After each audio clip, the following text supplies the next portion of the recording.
আসসালামু আলাইকুম ওয়া রাহমাতুল্লাহি ওয়া বারাকাতুহু। আলহামদুলিল্লাহি রাব্বিল আলামিন ওয়াস সালাতু ওয়াস সালামু আলা রাসূলিহিল কারীম ওয়া খাতামান নাবিয়্যিন ওয়া আলা আলিহি ওয়া সাহবিহি আজমাইন। সুপ্রিয় দর্শক, পৃথিবীর যে প্রান্ত থেকে আপনারা এই মুহূর্তে এটিএন বাংলার টিভি স্ক্রিনের সামনে আছেন, সকলকে স্বাগত জানাচ্ছি এটিএন বাংলার নিয়মিত আয়োজন RFL woody door presence Islami সাওলজাব powered by Islami bank Bangladesh PLC। সরাসরি আয়োজন, আপনারা জীবন ঘনিষ্ঠ যে কোনো বিষয় ইসলামী শরিয়ার আলোক জানতে, কোরআন সুন্নাহর এবং সহিহ সুন্নাহর ভিত্তিতে জানতে সরাসরি এই অনুষ্ঠানে আয়োজন আপনারা ফোন করতে পারবেন, প্রশ্ন করতে পারবেন। আপনাদের প্রশ্ন জবাব আমরা শুনবো কোরআন সুন্নাহ আলোক সহিহ সুন্নাহর ভিত্তিতে ইনশাআল্লাহ। প্রিয় দর্শক, আমি আছি আপনাদের সাথে পুরো অনুষ্ঠানই AK-M ফিরোজ। আপনাদের মূল্যবান প্রশ্নের জবাব দেওয়ার জন্য আমাদের স্টুডিওতে আজ উপস্থিত আছেন এটিএন বাংলা আমাদের সকলের প্রিয় মানুষ, প্রিয় মুখ, শেখুল আল্লাম শেখ শাহ ওয়ালিউল্লাহ হাফিজাহুল্লাহ। আসসালামু আলাইকুম ওয়া রাহমাতুল্লাহি ওয়া বারাকাতুহু।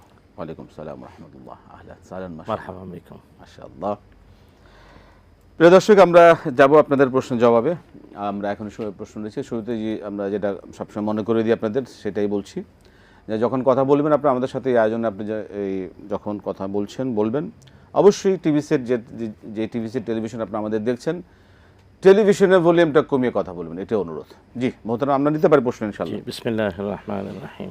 জি বিসমিল্লাহ, বলবেন দর্শক কি প্রশ্ন। আসসালামু আলাইকুম ওয়া রাহমাতুল্লাহি ওয়া আলাইকুম আসসালাম ওয়া রাহমাতুল্লাহি ওয়া বারাকাতুহু। মোহতারাম, ধন্যবাদ আপনাকে, ধন্যবাদ স্যার ওয়ালিউল্লাহ সাহেবকে। আমি আব্দুল জব্বার পাবনা থেকে বলছিলাম। জি, আমার তিনটি প্রশ্ন নিবেন সংক্ষিপ্ত। প্রথম প্রশ্ন, দেখেন 30-35 বছর আগে এত ব্যাংক খাত ছিল না, এত অর্থনীতি ছিল না, এত স্বাস্থ্য খাত ছিল না, তখন মানুষের সুখ ছিল।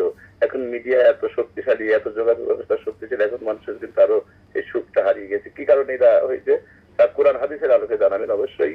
আর 2 নম্বর প্রশ্ন, আপনার কি অবস্থা? এই এটিএন বাংলায় সবচেয়ে ইসলামিক অনুষ্ঠান বেশি হয় এবং কর্তৃপক্ষকে ধন্যবাদ।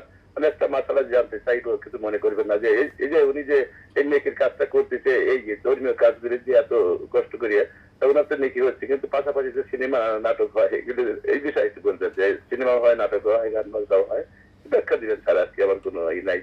আর 3 নম্বর প্রশ্ন হচ্ছে যে আমার নবী করিম সাল্লাল্লাহু আলাইহি ওয়াসাল্লাম বলেছিলেন যে তোমরা রূপবতী মানে ভালো সুন্দরী নারীদের বিয়ে করে অধিক সন্তান দাও, আমি অধিক উম্মতের হিসেবে দাঁড় করবো।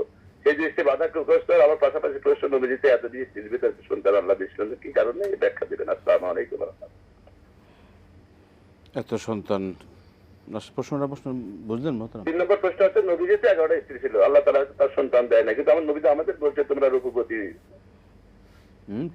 রূপবতী মেয়েদের বিয়ে করে অধিক সন্তান দাও, আমি অধিক উম্মতের হিসেবে দাঁড় হবো আর কি। আচ্ছা, ঠিক আছে। জি, রূপবতী একজন পাইলে যথেষ্ট, বলে দেওয়া মুশকিল। জি মোহতারাম, আমরা শুরু করবো ইনশাআল্লাহ, এক এক করে যাই। মোহতারাম প্লিজ। আলহামদুলিল্লাহ ওয়াসসালাতু ওয়াসসালামু আলা রাসূলিল্লাহি ওয়া বা'দ। আকুলু ওয়া বিল্লাহিত তাওফীক। তার প্রথম প্রশ্ন হলো যে অতীতে আমাদের স্ট্রাকচারাল উন্নয়ন অনেক কম ছিল, অবকাঠামোগত উন্নয়ন ছিল না। এমনকি যেমন তিনি বলছেন ব্যাংক বা আর্থিক প্রতিষ্ঠানও এমন ছিল না, কিন্তু সুখ ছিল অতীতে। কিন্তু এখন আমরা অনেক শিক্ষিত, অনেক স্ট্রাকচারাল উন্নয়ন হয়েছে, অবকাঠামোগত উন্নয়ন হয়েছে, তারপরেও কেন সুখ নাই? আসলে এটার প্রথম উত্তর বলতে হয়, আপনি নিজেই এটা বুঝেন। একবার প্রথম উত্তর হলো যে আসলে আমাদের মধ্যে সততা হারিয়ে গিয়েছে। সততাটা হারিয়ে গিয়েছে, সত্যবাদিতা, সততা আর সততার উপরে অটল থাকাটা। অতীতে একটা সময় ছিল মানুষজনের শিক্ষাগত যোগ্যতা কম ছিল, স্বাক্ষর জ্ঞান হয়তো ছিল না, কিন্তু সত্যের উপরে অটল থাকতো। আর এখন আমরা দেখতে পাই শিক্ষিত লোকজন কলম দিয়ে ডাকাতি করে, মানে রাস্তাঘাটে তো ডাকাতি করে চোর ডাকাতরা অস্ত্র দিয়ে। আর আমাদের বাংলাদেশে দুর্ভাগ্যজনক সত্য, সবাই না, কিছু কিছু তথাকথিত শিক্ষিত নামের মানে কলঙ্ক, তারা কলম দিয়ে ডাকাতি করে এবং এদের সংখ্যাটা বেশি। এবং এই জন্যেই আপনি যেবারে ব্যাংক নাম ধরে বললেন, বাংলাদেশে ব্যাংকিং সেক্টরটা হারিয়ে গিয়েছে। ব্যাংকিং সেক্টর, আমাদের গভর্নর মহোদয়ের বক্তব্য অনুযায়ী ব্যাংকিং সেক্টরের 1/3 টাকা চুরি হয়ে গিয়েছে। তো চুরি কে করেছে? এটা কি রাস্তার চুর করেছে? এটা কি শীত কাটে যে বাড়িঘরে মানে ওই যে শীত মানে গর্ত করে বেড়ার নিচ দিয়ে গর্ত করে যে চুরি করে এমন চুরেরা করেছে? না, এটা মানে নাদুস নুদুস চেহারার সুন্দর পরিপাটি পোশাক পরা মানে দেখতে সাহেব সাহেব এমন চুর আর ডাকাতরা করেছে। আমি বলছি না সবাই, কিন্তু চুরিটা করেছে তো ডাকাতরা, চুরেরা। তো ওই চুর আর ডাকাতদেরকে কি আমরা শাস্তি দিতে পেরেছি? আসলে মানুষ সততা সত্যবাদিতার উপরে অটল থাকার জন্যে দুইটা জিনিস প্রয়োজন। একটা হলো হৃদয় থেকে সত্যকে ধারণ করা, পারিবারিক শিক্ষায় প্রাতিষ্ঠানিক শিক্ষায় সত্যের উপরে অটল থাকার বাস্তবতা। 2 নাম্বার, যারা মিথ্যা অন্যায় অসততা অথবা চুরি ডাকাতিতে লিপ্ত হয় তাদেরকে দৃষ্টান্তমূলক শাস্তির ব্যবস্থা করা। আসলে আমরা এখনও বাংলাদেশে এই অন্তত ব্যাংক বিমা এগুলাতে যারা চুরি করেছে তাদের দৃষ্টান্তমূলক শাস্তি এখনও দেখতে পাচ্ছি না। এটা আমাদেরও কষ্ট। তাই আমরা বলবো সত্যের লালন মানে শিষ্টের লালন আর দুষ্টের দমন। আমি এক কথায় যদি আবার বলি প্রবাদ বাক্য দিয়ে, শিষ্টের লালন আর দুষ্টের দমন এটা আমাদের সমাজে হারিয়ে যাচ্ছে, তাই সুখ হারিয়ে যাচ্ছে। জি, দর্শক কে আছেন বলবেন। সালাম আলাইকুম। ওয়ালাইকুম আসসালাম ওয়া রাহমাতুল্লাহ, জাযাকাল্লাহু খাইর। আরিফ চট্টগ্রাম থেকে। জি বলুন। জি, প্রথমে আপনাদেরকে মোবারকবাদ জানাই আপনাদের এই 30 বছর উপলক্ষে আপনাদেরকে ধন্যবাদ। বিশেষ করে আপনাকে এবং এখানে যারা আছেন, বিশেষ করে শাহ ওয়ালিউল্লাহ মুহতারামকে এবং এখানে যারা করবেন আর কি, অসংখ্য ধন্যবাদ। কিন্তু একটা অনুরোধ করতেছি আপনাদেরকে যে এই মামলাটা যাতে লাইভ যাতে ইউটিউবের মধ্যে যাতে যায়, আমি এটা অনুরোধ করছি। ঠিক আছে। আসসালামু আলাইকুম। ওয়ালাইকুম আসসালাম ওয়া রাহমাতুল্লাহি ওয়া বারাকাতুহু। ইসলামী অনুষ্ঠান আজকে দীর্ঘ এটিএন বাংলা 30 বছরের পদার্পণ করলো। দীর্ঘ সময়ে ইসলামের প্রচার প্রসারে এটিএন বাংলা ছিল অগ্রগামী শুরু থেকেই, মাশাআল্লাহ, আলহামদুলিল্লাহ। সেই সাথে বিনোদনের সাথে কিছু অন্যান্য বিনোদনও হয় ইসলামিক বিনোদনের সাথে। তো এই বিষয়ে আসলে অনেক ভালো কাজ হচ্ছে। এর মধ্যে কিছু মানে সাধারণ যে বিনোদন সেগুলো চলছে। এটা কিভাবে কি করা যায়? না, ওনার কনসার্নটা আসলে খুবই সত্য যে হ্যাঁ, আমরা একই পাত্র, যে পাত্র থেকে কল্যাণ ন্যায় আর সত্য প্রচার করছি, ওখানে চেষ্টা করা উচিত সবটাকেই কল্যাণ দিয়ে ভরপুর করা। দোয়া করতে হয় আল্লাহ তো যেন আমরা একটা- চেষ্টায় আছি। এটা বলতে চাই যে অন্তত আমাদের চেয়ারম্যান মহোদয়ের সাথে আমাদের যখন কথা হয় এবং আমরা দেখি তার আগ্রহ, এবং আসলে এটা বলতেই হয় যে একবারে জন্মের দিন থেকে নিয়ে আজকে পর্যন্ত ইসলামী প্রোগ্রামের এই আধিক্যতাটা চেয়ারম্যান মহোদয়ের কারণেই। কারণ আশেপাশে আমরা অনেকেই দেখি সহযোগিতা করেন, আবার উল্টাপাল্টা চাবিও মারেন, আল্লাহ হেদায়েত নসিব করুন। কিন্তু হ্যাঁ, চেয়ারম্যান মহোদয়ের ব্যক্তিগত আগ্রহ এবং তার নির্দেশনার কারণেই এখনও এটিএন বাংলা ইসলামী প্রোগ্রামে পাইওনিয়ার, আলহামদুলিল্লাহ। তো আমরা চেষ্টা করে যাচ্ছি এবং এই ক্ষেত্রে চেয়ারম্যান মহোদয়েরও আগ্রহ আছে, আমরা চেষ্টা করি। আপনাদের সকলের দোয়া চাই। দোয়া করতে হবে, বেশি বেশি দোয়া করতে হবে আল্লাহর জন্য। আসলে সত্যিকারভাবে একটি ডেডিকেটেড একদম ফুল ইসলামিক একটি চ্যানেল যেন আমরা লাভ করতে পারি। আল্লাহ কবুল করুন। জি, আমরা প্রশ্নে যাব। জি, দর্শক বলুন। আসসালামু আলাইকুম। জি, ওয়ালাইকুম আসসালাম। আমি মগবাজার থেকে মনির আক্তার বলছি। ভাইয়া আসসালামু আলাইকুম। ওয়ালাইকুম সালাম। আমার কয়েকটা প্রশ্ন, তার একটা জানার বিষয়, সেটা হচ্ছে আমি অনেক সময় মোবাইলে কোরআন তেলাওয়াত করি এবং সেটা দেখা যায় তর্জমা সহ করি। ওটা আসলে কোরআন থেকে করলে যে ফজিলতটা পাবো না মোবাইল থেকে করলে সে একই ফজিলত আমি পাবো, এটা আমাকে একটু বলবেন। আরেকটা হচ্ছে স্যার সেদিন বলছিলেন যে ওই সুবহানাল্লাহ আলহামদুলিল্লাহ এটা কি 10 বার 100 বার এই যেটা বলছিলেন 33 বার, এটা কি সুবহানাল্লাহ আলাদা আলাদা করে না একসাথে করে? এটা একটু বলবেন। আরেকটা হচ্ছে ভাইয়া, আরেকটা প্রশ্ন হচ্ছে আমার, আমি যখন তাহাজ্জুদের সালাত পড়ার চেষ্টা করি আর কি, তো দেখা যায় যে 4 রাকাত পড়লাম সালাতুল তাহাজ্জুদ পড়ে, আমি 2 রাকাত সালাতুল হাজত পড়ি, কিন্তু ওই সময়টা কি সালাতুল হাজত পড়া যাবে? আমাকে একটু বলবেন ভাইয়া। আসসালামু আলাইকুম। ওয়ালাইকুম আসসালাম। জি, কেন এই রূপবতী স্ত্রী এবং বেশি সন্তানের কথা বলা হলো? মানে তার প্রশ্নে মানে দুইটা বিষয়, একটা তিনি মুহাম্মদুর রাসূলুল্লাহ সাল্লাল্লাহু তাআলা আলাইহি ওয়াসাল্লামের পবিত্রা স্ত্রীগণ, আমাদের মা। আল্লাহ তাআলা কোরআন আল কারীমে স্পষ্ট করে বলেছেন, ওয়া আজওয়াজুহু উম্মাহাতুহুম, রাসূলুল্লাহ সাল্লাল্লাহু আলাইহি ওয়াসাল্লামের সকল স্ত্রী আমাদের জন্য মা, কিয়ামত পর্যন্ত তারা আমাদের মা। তো উম্মাহাত আল মুমিনিন সংখ্যায় একসাথে 11 জন ছিলেন রাসূল সাল্লাল্লাহু আলাইহি ওয়াসাল্লামের জীবিত। রাসূল সাল্লাল্লাহু আলাইহি ওয়াসাল্লাম একসাথে 9 জন বা 11 জন আর 2 জন জারিয়া সহ 13 জন, তাদেরকে রাসূল সাল্লাল্লাহু আলাইহি ওয়াসাল্লাম স্ত্রীর মর্যাদা দিয়েছিলেন। তো তিনি প্রশ্নের মধ্যে এটাও যে রাসূল সাল্লাল্লাহু আলাইহি ওয়াসাল্লামের স্ত্রীগণ অনেক কিন্তু সন্তান তো কম, অর্থাৎ রাসূলুল্লাহ সাল্লাল্লাহু আলাইহি ওয়াসাল্লামের কেবল 2 জন স্ত্রী, আমাদের 2 জন মা কেবল সন্তান জন্ম দিয়েছেন। একজন খাদিজাতুল কুবরা রাদিয়াল্লাহু তাআলা আনহা, তার গর্ভ থেকে 4 জন কন্যা সন্তান, 2 জন অথবা মতান্তরে 3 জন। আর মারিয়া কিপ্তিয়া রাদিয়াল্লাহু তাআলা আনহা, যিনি মিশরের তৎকালীন রাজ পরিবারের এক রাজার সন্তান, আরেক রাজার বোন ছিলেন, উপহার হিসেবে তাকে রাসূল সাল্লাল্লাহু আলাইহি ওয়াসাল্লামকে দেয়া হয়েছিল। নবীজি তাকে স্ত্রীর মর্যাদা দিয়েছিলেন এবং তার গর্ভ থেকে রাসূল সাল্লাল্লাহু আলাইহি ওয়াসাল্লামের একজন পুত্র ইব্রাহিম রাদিয়াল্লাহু আনহু জন্ম নিয়েছিলেন। তাই রাসূলুল্লাহ সাল্লাল্লাহু আলাইহি ওয়াসাল্লামের পুত্র এবং কন্যা মিলে 7 জন অথবা 6 জন অথবা কেউ বলেন 8 জন। তো তিনি বলছেন রাসূল সাল্লাল্লাহু আলাইহি ওয়াসাল্লামের সন্তান তো কম। আসলে রাসূলুল্লাহ সাল্লাল্লাহু আলাইহি ওয়াসাল্লামের পুত্ররা কেউ অন্তত কিশোর ক্রস করে যৌবন পাননি, এর আগেই পৃথিবী থেকে বিদায় নিয়েছেন।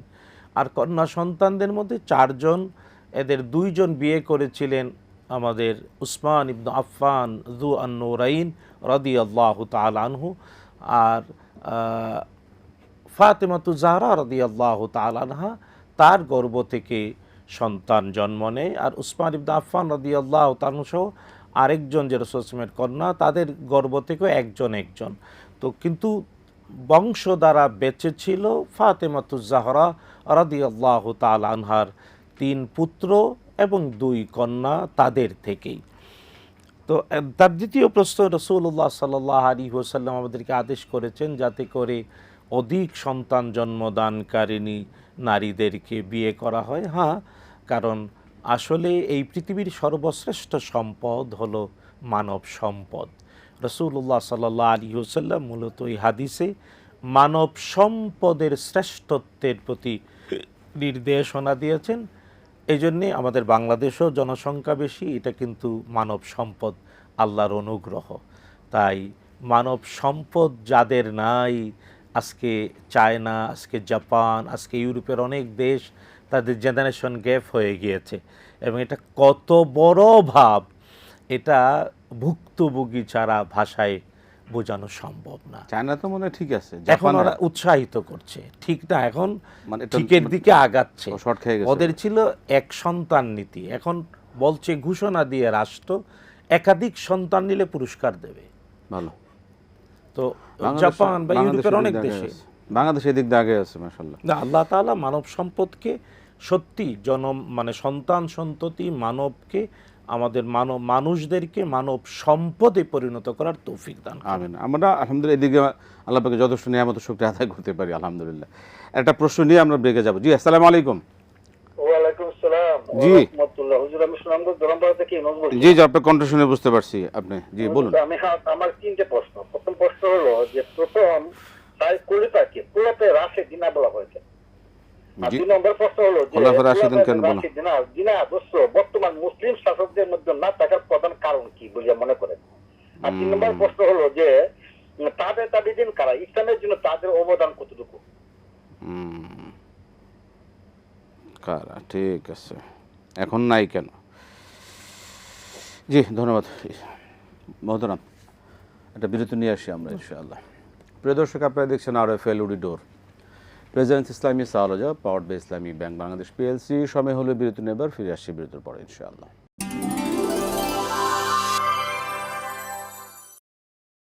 আসসালামু আলাইকুম ওয়া রাহমাতুল্লাহি ওয়া বারাকাতুহু।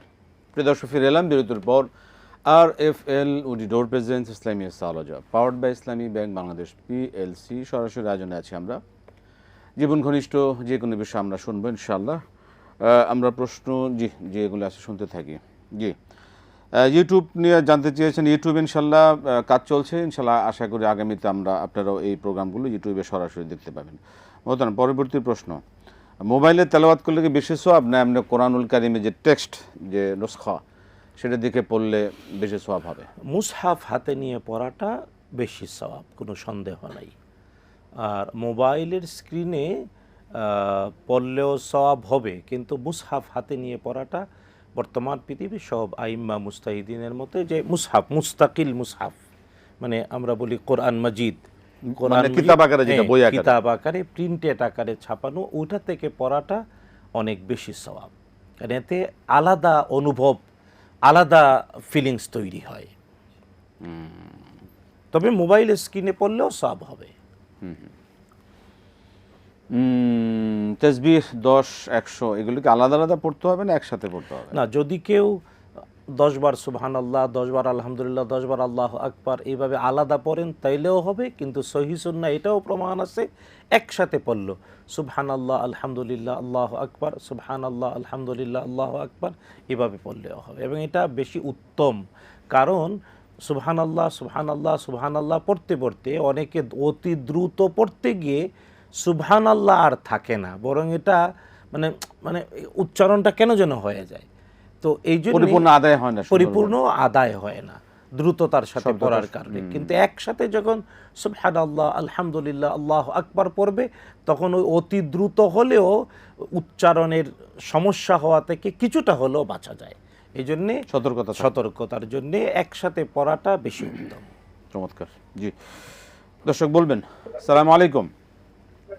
হ্যালো, আসসালামু আলাইকুম। ওয়ালাইকুম সালাম ওয়া রাহমাতুল্লাহ। জি, আমি ঢাকা থেকে বলছিলাম ভাইয়া। আমার তিনটা প্রশ্ন। প্রথম প্রশ্ন হচ্ছে কি, আমার এক আত্মীয়, সে হচ্ছে ইউরোপে থাকে, সে বিয়ে করছে খ্রিস্টান একটা মেয়ে। তো বিয়ে করার পরে তাদের একটা সন্তান হয়েছে। কিন্তু প্রথম অবস্থায় সে ওই মহিলা ভালোভাবেই ছিল, মাঝে মুসলমান হবে এরকম ছিল, কিন্তু পরবর্তীতে সে ওই বাচ্চাটা, যখন ওই বাচ্চাটাকে মানে ওই ভাই মুসলমান বানাতে চাচ্ছে বা মুসলমানই করতে চাচ্ছিল, সেটা জানতে পারে বাচ্চাটাকে নিয়ে চলে গেছে। এখন ওই বাচ্চা হঠাৎ অসুস্থ হয়ে গেছে, এখন বাচ্চাটা হসপিটালে অ্যাডমিট আছে। এখন ওই ভাই বলতে, মানে ভাই এখন ওই খরচ দিয়ে মানে ওকে সুস্থ করার জন্য আর কি ইয়া করতেছে। কিন্তু উনি চাচ্ছে কি যে এই ছেলের জন্য একটা সদাকা করতে চাচ্ছে আর কি, বাংলাদেশে সদাকা করতে চাচ্ছে, যে আল্লাহর হস্তে একটা খাসি দিয়ে মানে এতিম বাচ্চাকে দেওয়ার জন্য। এখন এটা কি উনি করতে পারবে ওই বাচ্চার জন্য? আচ্ছা, ঠিক আছে, ঠিক আছে। 1 নম্বর। আর 2 নম্বর হচ্ছে আমি একটা দুরূদ শরীফ পড়ি, একটা বই থেকে, একটা কোরআন ও হাদিসের একটা বই থেকে পড়ি। আমার দুরূদ শরীফ একটু শুনেন। আল্লাহুম্মা সাল্লি আলা সাইয়্যিদিনা মুহাম্মাদিন নাবিয়্যিল উম্মি ওয়া আলিহি ওয়া আসহাবিহি ওয়া বারিক ওয়া সাল্লিম। ঠিক আছে। 2 নম্বর প্রশ্ন। ঠিক আছে। আর 3 নম্বর প্রশ্ন হচ্ছে যে আমার আপা বলছে কি বিতরের নামাজের শেষে সুবহান কুদ্দুসুন রাব্বানা ওয়া রাব্বুল মালাইকাতি ওয়ার রূহ, এটা পড়লে নাকি অনেক সওয়াব হয়, মানে বিতরের নামাজের শেষে। এটা কি ঠিক আছে, সহিহ কিনা একটু বলবেন? জি, আসসালামু আলাইকুম। ওয়া আলাইকুম আসসালাম ওয়া রাহমাতুল্লাহি ওয়া বারাকাতুহু। জি মুহতারাম, প্রশ্ন হচ্ছে তাহাজ্জুদের সাথে কি সালাতুল হাজত পড়া যাবে? হ্যাঁ, পড়তেই পারবেন, কোনো অসুবিধা নেই। মানে সালাতুল হাজত যখন আপনার এটা অভ্যাসে পরিণত হয়েছে, তখন তাহাজ্জুদের সাথেও পড়তে পারবেন। কেবলমাত্র আপনি ওই অভ্যাসে পরিণত হওয়া হাজতের নামাজ আপনি আসরের পরে অথবা ফজরের পরে সূর্য উদয়ের আগে এই সময়গুলোতে পড়বেন না। কিন্তু যদি একান্তই এই প্রয়োজন, একেবারে বাস্তব প্রয়োজন সামনে নিয়ে পড়তে চান, তাহলে যে কোনো সময়ই সালাতুল হাজত পড়া যাবে। খোলাফায়ে রাশিদিন কেন বলা হয়? প্রথম হলো উনি 4 জন বলেছেন, খোলাফা আর রাশিদুন 4 জন না, খোলাফা আর রাশিদুন হলেন 5 জন। আবু বকর সিদ্দিক ইবনে আবি কুহাফা রাদিয়াল্লাহু আনহু, উমর ইবনুল খাত্তাব রাদিয়াল্লাহু তাআলা আনহু, উসমান ইবনে আফফান রাদিয়াল্লাহু তাআলা আনহু, আলী ইবনে আবি তালিব রাদিয়াল্লাহু তাআলা এবং হাসান বিন আলী রাদিয়াল্লাহু তাআলা আনহুম আজমাইন। এই 5 জন হলেন খোলাফা আর রাশিদুন। তাই 4 জন খোলাফা রাশিদুন বললে বোঝা যায় তিনি জানেন না, ইসলামের ইতিহাসের সঠিক জ্ঞান নাই। মানে খোলাফা আর রাশিদুন হলেন 5 জন, আর ওনাদেরকে খোলাফা আর রাশিদুন বলা হয় এই জন্যে যে তারা সরল সঠিক পথের উপরে প্রতিষ্ঠিত শাসক। এবং এটা রাসূলুল্লাহ সাল্লাল্লাহু আলাইহি ওয়াসাল্লাম তিনি নিজে জীবিত অবস্থায় তারা খলিফা হওয়ার আগেই তাদেরকে সার্টিফিকেট দিয়েছেন। ঠিক আছে, প্রশ্ন যাব। দর্শক বলুন। আসসালামু আলাইকুম। ওয়ালাইকুম আসসালাম ওয়া রাহমাতুল্লাহি ওয়া বারাকাতুহু। হুজুর, আমি জানতে চাইতেছি যে আমি যখন নামাজে মুসল্লায় দাঁড়াইলাম তখন আমি তাকবীরে তাহরিমা দেওয়ার পরে আল্লাহু আকবার বলে দাঁড়ানোর পরে তখন আমি ওয়াজিয়া লিল্লাহি ফাতারাস সামাইতা বা কুল্লিনা সালাতি বা সুবহানাকা আল্লাহুম্মা এই তিনটেই পড়বো না একটা পড়লে চলবে এবং কোনটা পড়লে চলবে এটা জানতে চাইতেছি। আর 2 নম্বর প্রশ্ন হচ্ছে, হুজুর আমি বড় সূরাগুলো আর কি বেশি টানতেছি, ছোটগুলো একদম কম টানি, এটা কি সমস্যা আছে নাকি? আমি যেমন দোহার থেকে শুরু করে দিলজাল, টাকাসুর, তারপর আপনার কারিয়া, এগুলাই পড়তেছি। এখন যে তাপমাত্রা বা ইজাজা এগুলো খুবই কম টানতেছি, একদম কম। সূরা মাউন এগুলো কোনো সমস্যা আছে কিনা এটা। আর 3 নম্বর প্রশ্ন হচ্ছে যে সূরা ইখলাস 10 বার পড়লে শুনতেছি যে একটা জান্নাতে একটি ঘর তৈরির নবীজি বলছিলেন, এটা কতটুকু সঠিক এবং কখন আমি সূরা ইখলাস 10 বার পড়তে পারি, এইটাই কি আমার প্রশ্ন। আসসালামু আলাইকুম। ঠিক আছে, ধন্যবাদ মোহতারাম। একটা বিরতি নিতে হচ্ছে, এসে ইনশাল্লাহ শুনবো।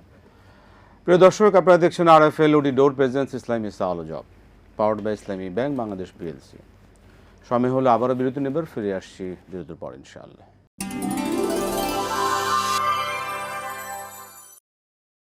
আসসালামু আলাইকুম ওয়া রাহমাতুল্লাহি ওয়া বারাকাতুহু। প্রিয় দর্শক, ফিরে এলাম বিরতির পর। RFL OD ডোর প্রেজেন্স ইসলামী সাওয়াল job powered by Islami bank Bangladesh PLC। সরাসরি আয়োজনে আছি আমরা, জীবন ঘনিষ্ঠ যে কোনো বিষয়ে আমরা ইনশাল্লাহ আপনাদের প্রশ্ন জবাব শুনবো সরাসরি আয়োজনে। মতলব আমরা এর আগে কিছু প্রশ্ন আগে করে শুনতে থাকি। তাবেঈন কারা? রাসূলুল্লাহ সাল্লাল্লাহু তাআলা আলাইহি ওয়াসাল্লাম এর সাহাবায়ে কেরামকে যারা ঈমান সহ পেয়েছেন আর ঈমানের উপরই মৃত্যুবরণ করেছেন তাদেরকে বলা হয় তাবেঈন। আর ওই তাবেঈনদেরকে যারা ঈমান সহ দেখেছেন আর ঈমানের উপরই মৃত্যুবরণ করেছেন তাদেরকে বলা হয় আতবা আত-তাবেঈন বা বাংলায় তাবেঈন। জি, ঠিক আছে, আমরা প্রশ্ন নিচ্ছি। দর্শক বলুন। আসসালামু আলাইকুম, আমি কক্সবাজার থেকে বলতেছি। ওয়ালাইকুম সালাম, বলুন। আসলে বর্তমান যুগে বিশ্বকাপের মধ্যে দেখা যায় বিশ্বকাপের মানে আকর্ষণ বেশি হয়ে গেছে। তো 5 ওয়াক্ত নামাজ ঠিক রেখে এবং ইসলামিক কার্য সম্পাদন করে কি আমরা খেলা দেখতে পারবো? নামাজ রোজা সব ঠিক রেখে বিশ্বকাপ উপভোগ করা, বুদ্ধিটা খারাপ না। ঠিক আছে, ধন্যবাদ। আমরা শুনবো আপনার বিষয়ে। খ্রিস্টান স্ত্রী বিয়ে করে সন্তানের জন্য ইসলামী শরিয়ার বিভিন্ন বিধি পালন করতে গেলে তিনি সরে যান, গিয়ে এক জায়গায় অসুস্থ হয়ে পড়ে। সেই সন্তানের জন্য বাবা সাদাকা খাসি দিতে চান, দেওয়া ঠিক হবে? হ্যাঁ, যে কোনো মানুষই তার বৈধ উপার্জন থেকে আল্লাহর জন্যে দান সাদাকা করতে পারে। আমি আবারও বলছি, যে কোনো মানুষ, সে যে কোনো ধর্মের বিশ্বাসী হোক, ওই ব্যক্তি হালাল উপার্জন থেকে দান সাদকা করতেই পারে। আর এখানে যেভাবে বর্ণনা পেলাম যে সন্তানের জন্যে বাবা আর বিশেষ করে মা সন্তানকে নিয়ে চলে গেছে বাবা থেকে দূরে, তো বাবার তো বেদনার তো হৃদয়। বাবা মুসলিম, বিয়ে করেছিলেন খ্রিস্টান, উচিত ছিল তাকে ইসলামে দীক্ষিত করেই বিবাহ করা, বিবাহে বন্ধনে আবদ্ধ হওয়া। কারণ সাধারণত খ্রিস্টানদের মধ্যে তাওহীদ একত্ববাদে বিশ্বাসী খ্রিস্টান যারা, তাদের সাথে ডাইরেক্ট বিবাহ হয়। কিন্তু যারা তৃত্ববাদে বিশ্বাস করে তারা তো মুশরিক, তাই তাদেরকে মুসলিম করেই বিবাহ করতে হবে। তো ওই দিকে আমরা যাচ্ছি না। যে প্রশ্নটা করেছেন যে অসুস্থ বাচ্চার জন্য বাবা, আমরা বলছি অবশ্যই ব্যক্তি তার বৈধ উপার্জন থেকে অসুস্থ বাচ্চার জন্যে আল্লাহর নামে সাদাকা দিতে পারবেন, কোনো সমস্যা নেই। আর দোয়া করি আল্লাহ বাচ্চাটাকে সুস্থ করে দিন। দরুদ বলেছিলেন আল্লাহুম্মা সাল্লি আলা সাইয়্যিদিল নবী। জি, উনি যে দরুদটি পড়েছেন উচ্চারণটা মানে একটু বিশুদ্ধ করে চেষ্টা করবেন। এবং এই ক্ষেত্রে আমাদের বিনীত অনুরোধ, ওই যে কারণ আরবি প্রত্যেকটি বর্ণের নির্ধারিত উচ্চারণ স্থল আছে এবং বর্ণগুলো পরস্পর মিলিত হয়ে উচ্চারণের কিছু সিফাত বা বৈশিষ্ট্য আছে। এগুলো খুবই সহজ, এখন খুব ইজি মেথডে পারা যায়। তো আপনার যে আগ্রহ আছে আমি বিনীতভাবে আপনাকে বলছি এবং আপনার মাধ্যমে সবাইকে, যে ওই আরও একটু সুন্দর করলে যথাযথ হবে। তা আপনি যে দুরূদ শরীফ আরবিতে পড়েছেন, আল্লাহুম্মা সাল্লি আলা মুহাম্মাদিন নবিয়্যিল উম্মি ওয়া আলিহি ওয়া সাহবিহি ওয়া সাল্লামা তাসলিমান কাসীরা, বা আপনি যেভাবে বলেছেন এটাও বিশুদ্ধ। আমরা 2 মিনিট পাবো, এর মধ্যে যতটুকু শুনতে পারি। বিতির সালাতের মধ্যে পরে বিতির সালাতের সালাম ফেরানোর পরে সুবহুন কুদ্দুসুন রাব্বুনা ওয়া রাব্বুল মালাইকাতি ওয়ার রূহ, এটা 3 বার বলা সুন্নাহ। এটা হারিয়ে যাওয়া সুন্নাহ, আমাদের সমাজে হারিয়ে যাওয়া সুন্নাহ, সুতরাং এটা ভালো। সুবহুন কুদ্দুস, জন আসসালামু আলাইকুম ওয়া রাহমাতুল্লাহ, আসসালামু আলাইকুম ওয়া রাহমাতুল্লাহ, তারপরে বলবেন সুবহুন কুদ্দুসুন রাব্বুনা ওয়া রাব্বুল মালাইকাতি ওয়ার রূহ। জি, নামাজে সানা কি একটা পড়লেই হবে? বিভিন্ন সানা কথা বললেন। জি, যে কোনো একটা পড়লেই হবে। যদি আপনি সুযোগ থাকে একাধিক সানাও পড়লে সমস্যা নেই। বড় সূরাগুলি বেশি পড়েন, ছোট সূরা কম পড়া হয়, তো কোনো সমস্যা আছে কিনা? না, ছোট সূরা একেবারে ছেড়ে দেবেন না, মাঝে মাঝে এক রাকাতে একাধিক ছোট সূরা পড়বেন। সূরা ইখলাস 11 বার পড়লে, 10 বার পড়লে অনেক। হ্যাঁ, এটা বিশুদ্ধ হাদিস। ঠিক আছে, সবকিছু ঠিক রেখে বিশ্বকাপ দেখলে সমস্যা কি? না, ব্যাপার হলো যে বিশ্বকাপ দেখলে সমস্যা তখনই হবে যখন আপনি এটাকে মানে প্রতিযোগিতায় সম্পদ উপার্জন অথবা শৌর্যবীর্যের প্রতীক অথবা মানে এই যে সাপোর্ট করা। দুর্ভাগ্যজনক সত্য যে কোথায় কোন দেশ আর বাংলাদেশে মারামারি থাকতে হবে, উন্মাদনার ক্ষেত্রে একেবারে মারামারি হচ্ছে। এমনকি আমি শুনলাম গতকালকে একজন বলল এই উন্মাদনায় এবং আত্মহত্যা মারামারি করে মারা গেছে। তো এগুলা করা হার জিতের কারণে অনেকে আত্মহত্যা করে। এগুলি কোন দল খেলা মানে খেলাই, একজন হারলো আর একজন মানে বিজয়ী হলো, যে হেরে গেল কাঁদতে কাঁদতে শেষ, এখন আর যে বিজয়ী হলো মানে আপনার সবকিছু ঠিক রেখে নামাজ পড়লাম, রোজা করলাম, দান করলাম, এরপরে কি বিশ্বকাপ দেখলে সমস্যা? এরপরে ওই সীমানাটা ঠিক রাখতে। আচ্ছা, ঠিক আছে, ইনশাআল্লাহ সামনে ফাইনাল তো, এজন্য আর কি। মোহতারাম, আপনাকে অসংখ্য ধন্যবাদ, জাযাকাল্লাহ খায়র। প্রিয় দর্শক, আমরা শেষ করছি আজকে। আলহামদুলিল্লাহ অনেকগুলো বিষয় অবগত হলাম। কোরআন সুন্নাহ আল্লাহ কবুল করুন। আজকে বিদায় নিচ্ছি। আসসালামু আলাইকুম ওয়া রাহমাতুল্লাহ।